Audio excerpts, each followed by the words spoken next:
Kæru gestir, ég er alin upp á kúabúi á Suðurlandi þar sem hefur verið stöðug uppbygging frá þegar ég man eftir mér sem er hvergi nærri lokið. Ég er alin upp með mikinn dugnað og sterka framtíðarsýn. Þegar ég var yngri sagði ég oft, ég ætla aldrei að lifa lífi eins og mamma og pabbi. Af hverju? Ég satt best að segja veit það ekki. Æsku árin voru þó ekki verra en það að í dag er ég að lifa ekki ósvipuðu lífi. Ég er kúabóndi, á 3 ung börn og er sjálf útivinnandi, ekki ósvipað eins og mamma og pabbi voru. En af hverju er ég að segja ykkur frá þessu? Jú, því að ég ólst upp fyrir kúabúskap og í dag er hann mitt lífs viðurværi. Gangi Íslandi í ESB geti líf okkar bænda breyst umtalsvert. Ég og maðurinn minn fluttum í Dalbæ í Hrunamannahreppi árið 2020 eftir að hafa lokið við háskólanám í Reykjavík. Leið hófst vegferðin að því að taka við kúabúi sem þar er.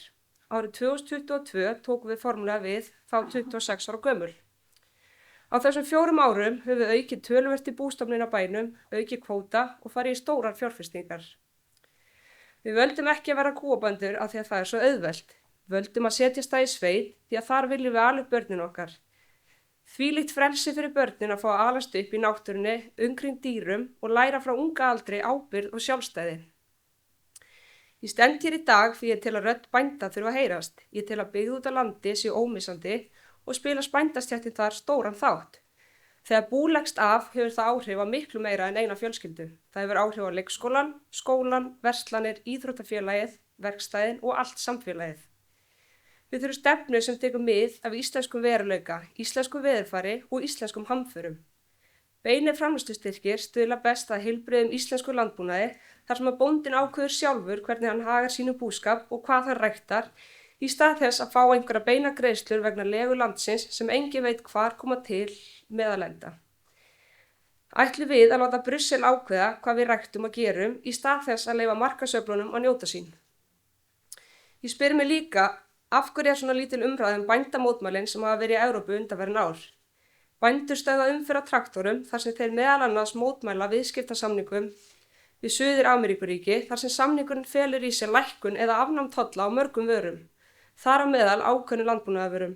Suður-Ameríka starfar oft undir öðrum reglum umhverfismál, dýravelferð og notkun lyfja, en á sama tíma eru settar hærri kröfur á evrópska bændur.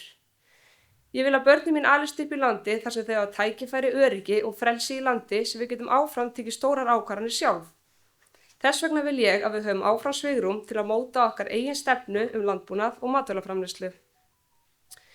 Bættar samgöngur og aukin tæknivæðing hefur vakið umræðum hvort borgi sig að framleiða alla matvöru hér á landi sem hægt er að nálgast erlendis oft á hagstæðara verði sem útskýrist að stærra hagkvæmni í ýmsu rekstri sem ekki næst hér á landi.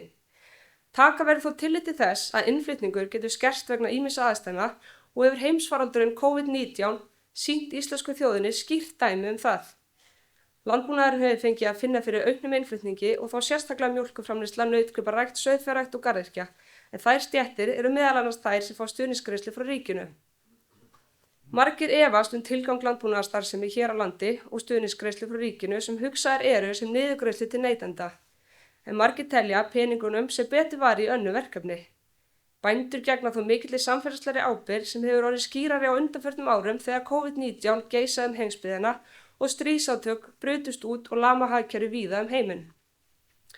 Þegar herðir að er það í mannlegu eðli að hugsa fyrst þá sem standa fólki næst, það er ættingjar og vinir. Þjóðir eru ekkert öðruvísi. Þegar herðir að munu þjóðir fyrst vilja tryggja fæðuöryggi eigin þjóðfélagsþegna og allir útflutningur mun mæta afgangi. COVID-19 hefur kennt íslensku þjóðinni það að þrátt fyrir mikla framfarir á flestum sviðum er landið einungis einum veirufaraldri frá því að flutningsleiðir og aðgengi alþjóðamörkuðum skerðist. Þetta sá sömuleiðis í efnahagshruninu 2008 þegar gjaldeyrisskortur sýndi þjóðinni hversu slæmt er að vera of háð innfluttri vöru. Það er því mikilvægt að hér á landi verði stuðlað að sjálfbærri matvælaframleiðslu sem tryggir fæðuöryggi Íslendinga þegar ófyrirséðar ógnir steðja að. Landið er fullt af tækifærum þar sem hreinleiki afurða er til fyrirmyndar miðað við nágrannalönd þess, notkun sýklalyfja í lágmarki, auk þess sem auðvelt er að rekja uppruna vörunnar og þannig tryggja gæði hennar. Stjórnvöld spila þar stórt hlutverk þegar millilandasamningar og tollar eru ákveðnir. Neytandinn getur síðan haft sitt að segja með því að velja íslenskt í kjörbúðinni og að lokum er það bóndinn sem þarf að tryggja hágæða vöru úr framleiðslu sinni. Þetta þarf því að vera samstillt átak hjá stjórnvöldum, neytendum og bændum til þess að tryggja fæðuöryggi til langs tíma í stað skamstíma ávinnings með lægra verði á vöru sem ekki víst að standist sömu gæðakröfur og hér á landi. Þegar ég lauk háskóla árið 2020 skrifaði ég lokaritgerð mína viðskiptaáætlun fyrir fjölskyldubúið sem kúabú foreldra minna. Þar kannaði ég hvort það væri arðbært að selja mjólk í lausu máli. Eftir útskrift fór alltaf fullt við stofnuðum vörumerkið Hreppamjólk og árið 2021 hófst sala á vörum undir vörumerkinu Hreppamjólk. Af hverju ég að segja ykkur á þessu? Jú, því að þarna sannast að nýsköpun í landbúnaði er óteljanleg. Þarna skapaði starf fyrir mig, nýútskrifaðan viðskiptafræðing á landsbyggðinni, sem langaði til þess að vinna við starf sem tengdist menntuninni, byrjaði matvælafræðing og síðar mjólkurfræðing. Þarna sannaðist það að á landsbyggðinni býr mikið að hæfileikaríku og menntuðu fólki sem fekk starf sem hentaði þeirra menntun, allt á einu kúabúi. Þetta sýnir svart á hvítu að Íslandi er best borgið með eigin reglum, reglugerðum og ákvörðunum en ekki undir ákvörðunarvaldi í Brussel. Þéttbýlisfólk vill geta ferðast við landið. Það vill að sér til afþreying fyrir fjölskylduna sína, það vill fá ferðamenn til landsins, en til þess að dæmi gangi upp þá þarf að verja íslenska landbúnað. Vörurnar verða að vera dýrari heldur en gengur og gerist í Evrópu, þar sem að launakostnaður er hærri, starfsaðstæður krefjandi og veðurfar óútreiknanlegt. Gangi Íslandi í Evrópusambandi stöndum við bændur fyrir stórum áskorunum. Aukin samkeppni að markaði með niðurfellingu tolla og þó að samkeppni sé aldrei af hinu illa þá er það staðreynd að Ísland er fámennt land og því náum við ekki sömu stærðarhagkvæmni og nágrannalönd okkar í Evrópu sem skila sér svo í hærra vöruverði. Í stað íslensku stuðningskerfisins myndi bændur og öllu líkindum falla undir sameiginlega landbúnaðarstefnu Evrópusambandsins. Það gæti þýtt að sumir fengju lægri stuðning en aðrir hærri eftir því hvernig reglurnar og samningarnir yrðu útfærir. Tekjur mjólkurframleiðenda gæti dregið saman þar sem við eigum erfiðara með að keppa við stærri og hagkvæmari framleiðendur í Evrópu. Að lokum vil ég leggja áherslu á að þetta snýst ekki aðeins stöðuna eins og hún í dag. Þetta snýst framtíð Íslands. Við höfum byggt upp öflugan landbúnað og sterkt samfélag með mikilli vinnu og þrautseigju. Af hverju ættum við að stefna þeirri þróun í óvissu? Af hverju ættum við að gera næstu kynslóðum erfiðara fyrir að taka við búum og halda íslenskri matvælaframleiðslu á lífi? Börnin okkar og komandi kynslóðir eiga skilið að við stöndum vörð landið, atvinnugreinarnar og tækifærin sem við höfum byggt upp.